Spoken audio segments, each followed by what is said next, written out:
प्यारे बच्चों, आज हम आपको ट्रांसलेट हिंदी टू इंग्लिश करवाने वाले हैं और इस सेशन में आपको एक पैराग्राफ पूरा हिंदी का इंग्लिश में ट्रांसलेट किया जाएगा, जिसमें शुरू होता है मुंशी प्रेमचंद एक महान साहित्यकार थे।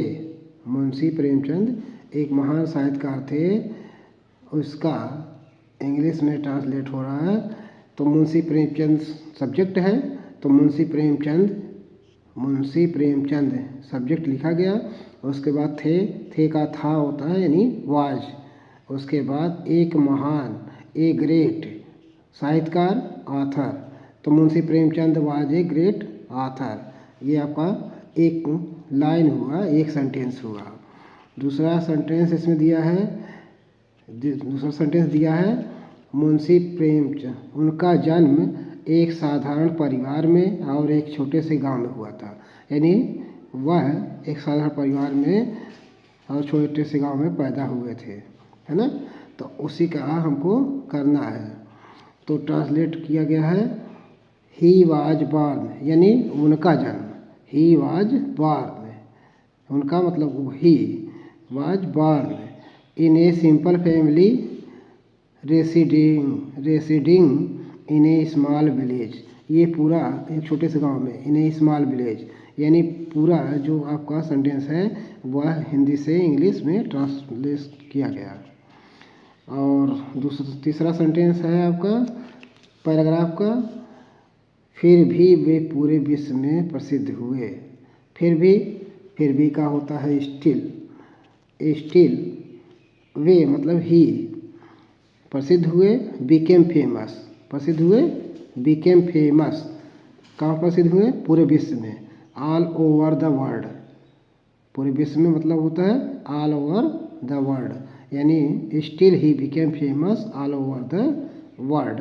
ये आपका सेंटेंस है। और तीसरा है आपका हिंदी तथा उर्दू दोनों भाषाओं पर उनका समान अधिकार था। हिंदी और उर्दू दोनों भाषाओं पर उनका समान अधिकार था। तो ही हैड यानी उनका अधिकार था, मतलब उनके पास था। ही हैड इक्वल राइट्स, उनके पास समान अधिकार था, उनका समान अधिकार था। ओवर किसके ऊपर? बोथ, दोनों ऊपर। किस पर? Hindi and Urdu language. He had equal rights over both Hindi and Urdu language. तो ये पूरा सेंटेंस हुआ कि हिंदी तथा उर्दू दोनों भाषाओं पर उनका समान अधिकार था।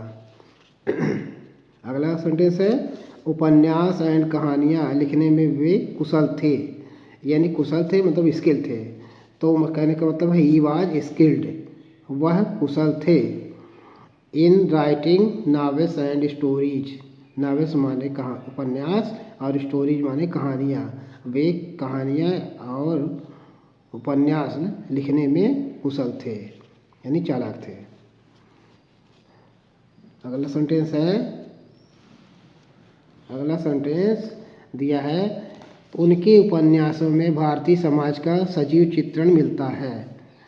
तो इसका ट्रांसलेट करेंगे, उनके उपन्यासों में हिज नॉवेल्स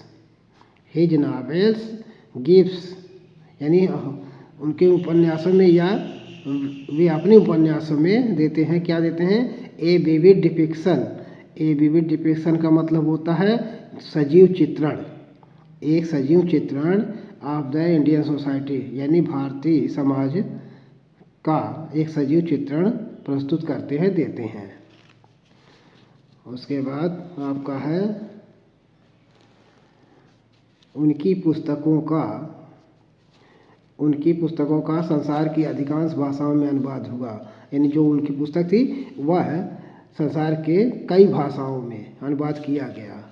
तो उसका हम ट्रांसलेट करेंगे, his books have been translated, यानी पैसिव से बनाया जा रहा है। His books have been translated in the most of the language of the world, यानी संसार के अधिकांश भाषाओं में अनुवाद किया गया उनकी पुस्तकों का, है ना। तो इस प्रकार से ट्रांसलेट हुआ। उसके बाद है उन्हें उपन्यास सम्राट कहा जाता है, इसलिए उन्हें उपन्यास सम्राट कहा जाता है। तो इसका हम करेंगे सो ही इज कॉल्ड, यानी उन्हें कहा जाता है द नॉवेल एम्परर, उपन्यास सम्राट।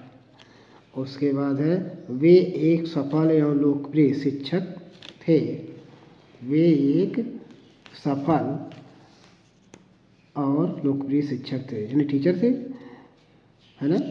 तो he was also a successful and popular teacher, वह एक सफल और लोकप्रिय टीचर यानी शिक्षक थे।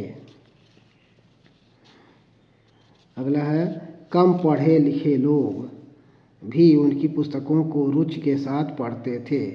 कम पढ़े लोग मतलब लेस एजुकेटेड, यानी कम लोग, तो लेस एजुकेटेड पीपुल, कम पढ़े लिखे लोग रीड पढ़ते थे, पढ़ते थे हिज बुक्स, उनकी पुस्तकों को, विथ इंटरेस्ट यानी रुचि के साथ, यानी आनंद के साथ, मनोरंजन के साथ तो पढ़ते थे।